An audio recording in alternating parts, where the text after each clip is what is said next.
ನಿಜ ಅರ್ಥದಲ್ಲಿ ಇವತ್ತೊಂಥರ special show, ತುಂಬಾ ಸ್ಪೆಷಲ್ ಶೋ. ಗೊತ್ತಿಲ್ಲ, ದೇವರ ಆಶೀರ್ವಾದ, ದೇವರ ಕೃಪೆ. ಇವತ್ತು ಕನಕಪುರದಲ್ಲೂ ಜೋರು ಮಳೆ, ಬೆಂಗಳೂರಿನಲ್ಲೂ ಜೋರು ಮಳೆ. ಆ ಮಳೆಯಲ್ಲಿ ತೊಯ್ಯೋದಕ್ಕಿಂತ ಹೆಚ್ಚಾಗಿ ನಾವಿವತ್ತು ಸಂಗೀತದಲ್ಲಿ ಮತ್ತು ನೃತ್ಯದಲ್ಲಿ ತೊಯ್ಯೋರಿದ್ದೀವಿ ಅಂತ ನಾನಂತೂ ಭಾವಿಸ್ತೇನೆ. ಒಂಥರ ಇವತ್ತಿನ ಕಾರ್ಯಕ್ರಮಕ್ಕೆ ಕನಕಪುರ ಮತ್ತು ಬೆಂಗಳೂರು ದೊಡ್ಡ ಮಟ್ಟದಲ್ಲಿ ಬೆಸುಗೆಯಾಗಿ ನಿಲ್ಲುತ್ತೆ ಅಂತ ನಾನಂತೂ ಅನ್ಕೋತೀನಿ. ಯಾಕೆ ಅಂದರೆ ನೂರಾರು ಸಾವಿರಾರು ಕಾರ್ಯಕ್ರಮದ ನಿರೂಪಣೆಯಲ್ಲಿ ಮತ್ತು ವಿದುಷಿ ಅರ್ಚನಾ ಪುಣ್ಯೇಶ್ ಅವರ ನೃತ್ಯ ಕಾರ್ಯಕ್ರಮದಲ್ಲಿ ಸ್ಪೆಷಲಿ ಯಾವಾಗಲೂ 5 ದೇವರ ಪ್ರತಿಷ್ಠಾಪನೆ ಇದ್ದೇ ಇರುತ್ತೆ.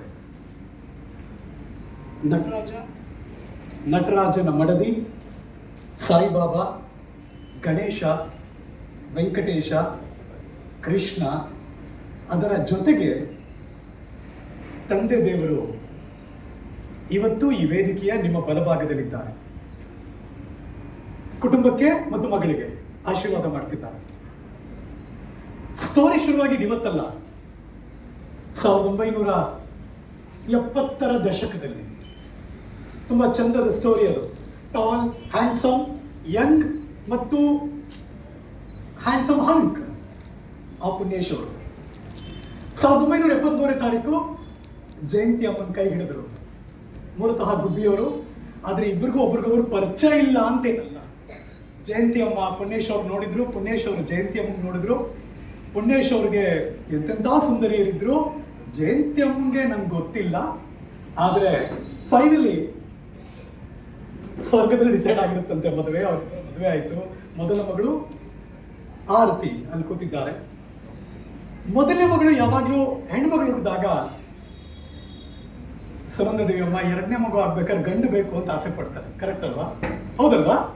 ಹಾಂ. ಆದರೆ ಇವ್ರಿಗೂ ಅದೇ ಥರ ಆಸೆ ಇತ್ತು. ಆರತಿ ಮೊದಲನೇ ಮಗಳು, ಇನ್ನೊಂದು ಮಗು ಹುಟ್ಟುತ್ತೆ ಅಂದಾಗ ಗಂಡು ಬೇಕು ಅಂತ ಪುಣ್ಯೇಶ್ ಅಂಕಲ್ಗೆ ತುಂಬ ಇಷ್ಟ ಗಂಡು ಮಗು.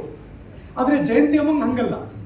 ಅವರು ಬಸರಿ ಇದ್ದಾಗ ಯಾರಾದರೂ ಹೊಟ್ಟೆ ನೋಡಿನೋ ಅಥವಾ ಇನ್ನೇನೋ ಹಾವಭಾವ ನೋಡಿ, ಜಯಂತಿ ನಿನಗೆ ಗಂಡು ಆಗುತ್ತೆ ಅಂದ ತಕ್ಷಣ ಜಯಂತಿ ಅಮ್ಮಂಗೆ ಕೋಪ. ನೋ ಸಾಧ್ಯನೇ ಇಲ್ಲ, ನಂಗೆ ಇನ್ನೊಂದು ಹೆಣ್ಣು ಆಗಬೇಕು ಅಂತ ಜಯಂತಿ ಅಮ್ಮನ ಹಠ. ಬಹುಶಃ ದೇವರಿಗೆ ಅದು ಕೇಳಿಸ್ತು ಅನ್ಸುತ್ತೆ. ಆ ಒಂದು ದಿವಸ ಶನಿವಾರ ಪುಣ್ಯೇಶ್ ಅಂಕಲ್ ಮಾರನೇ ದಿವಸ ಭಾನುವಾರ ಕನಕಪುರ ಹೋಗೋಗಿದ್ದಾರೆ. ಬಿಕಾಸ್ ಕನಕಪುರದಲ್ಲಿ ಅವ್ರದ್ದು SVS ಸ್ಟೋರ್, ಒಂದು ಕಿರಾಣಿ ಅಂಗಡಿ. ಹೋಗೋಕೆ ಮುಂಚೆ ಮಡದಿಗೆ ಹೇಳ್ತಾರೆ, ನೋಡೆ ನಾನು ಹೋದ್ಮೇಲೆ ಮಗು ಆದರೆ, ಗಂಡು ಮಗು ಆದರೆ ಫೋನ್ ಹಾಕು, ಹೆಣ್ಣು ಮಗು ಆದರೆ ಪತ್ರ ಬರೀ. ಹೌದಾ? ಇವರು ಸುಮ್ಮನೆ ಆಗ್ತಾರೆ. ಮಾರನೇ ದಿನ ಬೆಳಗ್ಗೆ ಎದ್ದೊಳ್ತಾರೆ. ಅರ್ಲಿ ಮಾರ್ನಿಂಗ್ ಪೇಯ್ನ್ ಶುರುವಾಗುತ್ತೆ, ಲೇಬರ್ ಪೇಯ್ನು. ಅವರು ಕನಕಪುರಕ್ಕೆ ಹೋಗೋಕೆ ಮುಂಚೆನೆ ಬೆಂಗಳೂರಿನ ರಾಜಾಜಿನಗರದ ಕಾರ್ಪೊರೇಷನ್ ಆಸ್ಪತ್ರೆಗೆ ಜಯಂತಿ ಅಮ್ಮ ಅಡ್ಮಿಟ್ ಆಗ್ತಾರೆ. ಅದಾದಮೇಲೆ ಮಗು ಹುಟ್ಟುತ್ತೆ. ಗಂಡು ಮಗು ಬೇಕು ಅಂತಿದ್ದಂಥ ಪುಣ್ಯೇಶ್ ಅಂಕಲ್ಗೆ ಹೆಣ್ಣು ಮಗು ಆಯಿತು ಅಂತ ನ್ಯೂಸ್ ಬರುತ್ತೆ. ಸರಿ, ಹೋದ್ರು ಆಸ್ಪತ್ರೆಗೆ. ಹೆಣ್ಣು ಮಗು ಆಯ್ತಲ್ಲ, ಮಗಳು ತಾನೇ ನೋಡ್ಬೇಕಲ್ಲ. ಹೋದ ತಕ್ಷಣ ಖುಷಿಯಾಗೋಯ್ತು. ಅರೆ, ಗಂಡು ಮಗು ಬೇಕು ಅಂತಿದ್ದವರು ಹೆಣ್ಣು ಮಗು ಆದ ತಕ್ಷಣ ಖುಷಿ ಯಾಕಾಗುತ್ತೆ ಅಂದರೆ, ನೋಡೋಕೆ ನಂತರ ಇದ್ದಾಳೆ, ನೋಡೋಕೆ ಗುಂಡ್ಗುಂಡಕ್ಕಿದ್ದಾಳೆ, ನೋಡೋಕೆ ಕೆಂಪಿಗಿದ್ದಾಳೆ, ಚೆನ್ನಾಗಿದ್ದಾಳೆ. ಇವಳು ನಂತರ ಆಗ್ತಾಳೆ. ಹಾಗಾಗಿ ಪುಣ್ಯೇಶ್ ಅಂಕಲ್ಗೆ ಎರಡನೇ ಮಗಳು ಹುಟ್ಟಿದ್ದು ಬಹಳ ಖುಷಿ ಆಗುತ್ತೆ. ನಾನು ಸುಮಾರು 4 ದಶಕಗಳ ಹಿಂದಿನ ಸ್ಟೋರಿಯ ಸಣ್ಣ ಎಳೆಯನ್ನು ಇವತ್ತು ನಿಮ್ಮ ಮುಂದೆ ಇಟ್ಟಿದ್ದೀನಿ. ಸಾಮಾನ್ಯವಾಗಿ ಒಂದು ಮಾತಿದೆ, ಹೆಣ್ಣುಮಕ್ಕಳು ಅಪ್ಪನ ಥರ ಇದ್ರೆ ಬಹಳ ಲಕ್ಕಿ ಅಂತ. ತುಂಬ ಮೇಮ್ಸ್ಗಳು ಬರ್ತಾ ಇರುತ್ತೆ. ಎಂಥ ಮಕ್ಕಳು ಎತ್ಬಿಟ್ಟೆ ನೀನು, ಒಂದೊಂದು ಮುತ್ತು ಕಣೆ ಅಂತ. ಆ ಮಾತಿಗೆ, ಆ ಸಾಲಿಗೆ ಅರ್ಥ ಅವರ ಇಬ್ಬರು ಮಕ್ಕಳು ಒಂದೊಂದು ಮುತ್ತು ಅಂತ. ಡಾಕ್ಟರ್ ಅರ್ಚನಾ ಪುಣ್ಯೇಶ್, ಆರತಿ ಪುಣ್ಯೇಶ್ ಮತ್ತು ವಿದುಷಿ ಅರ್ಚನಾ ಪುಣ್ಯೇಶ್. ತಂದೆಯ ನೆನಪಿನಲ್ಲಿ ಅವರ ಈ ನೃತ್ಯದ ಜರ್ನಿಯಲ್ಲಿ ಒಂದು ಡೆಡಿಕೇಟ್ ಮಾಡಬೇಕು ಅಂತ ಅರ್ಚನಾ ಪುಣ್ಯೇಶ್ ಆಸೆ ಪಟ್ಟರು. ಇವತ್ತು ವೆರಿ ವೆರಿ ಸ್ಪೆಷಲ್ ಡೇ. ಯಾಕೆಂದರೆ 28 ವರ್ಷದ ಹಿಂದೆ ಆ ವೇದಿಕೆಯಲ್ಲಿ ಇದೇ ರೀತಿ ಸುನಂದ ದೇವಿ ಅಮ್ಮ ಕೂತಿದ್ರು, ಇದೇ ರೀತಿ ರಮಾ ಜಗನ್ನಾಥ್ ಮೇಡಮ್ ಕೂತಿದ್ರು, ಇದೇ ರೀತಿ ವೇದಿಕೆ ಮಧ್ಯಭಾಗದಲ್ಲಿ ಅರ್ಚನಾ ಪುಣ್ಯೇಶ್ ಅವತ್ತು ತಮ್ಮ ರಂಗ ಪ್ರವೇಶವನ್ನು ಮಾಡ್ತಾ ಇದ್ರು.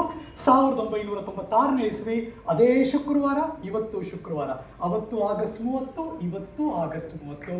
ಅಂದರೆ ರಂಗಮಂಚಗಳು ಬೇರೆ, ಅದರ ಇಡೀ ಕಾರ್ಯಕ್ರಮ ಅದೇ ನೆನಪಿನಲ್ಲಿ ಶುರು ಮಾಡಬೇಕು, ಡೆಡಿಕೇಟ್ ಮಾಡಬೇಕು ಅನ್ನೋದ್ರಿಂದ ಇವತ್ತಿನ ಇಡೀ ಕಾರ್ಯಕ್ರಮ ಸಮರ್ಪಣೆ. ಹಾಗಾಗಿ ಅದಕ್ಕೆ ಹೆಸರಿಟ್ಟಿದ್ದು ನೃತ್ಯ ಪುಣ್ಯಾರ್ಚನೆ ಅನ್ನುವ ಸಾಲನ್ನು ಇವತ್ತಿನ ಕಾರ್ಯಕ್ರಮಕ್ಕೆ ಇಟ್ಟಿದ್ದೀವಿ. ನೀವೆಲ್ಲರೂ ಕೂಡ ಕಾರ್ಯಕ್ರಮಕ್ಕೆ ಬಂದಿದ್ದೀರಾ. ನಿಮ್ಮೆಲ್ಲರಿಗೂ ನಮ್ಮ ಪ್ರೀತಿಯ ಸ್ವಾಗತ. ಈ ಜರ್ನಿನಲ್ಲಿ ಒಂದಷ್ಟು ಘಟನಾವಳಿಗಳನ್ನು ನೆನಪಿಸ್ಕೊಳ್ತಾ, ಆ ಕುಟುಂಬದ ಜೊತೆ ನನ್ನದೊಂದು 25 ವರ್ಷದ ಜರ್ನಿ ಇದೆ.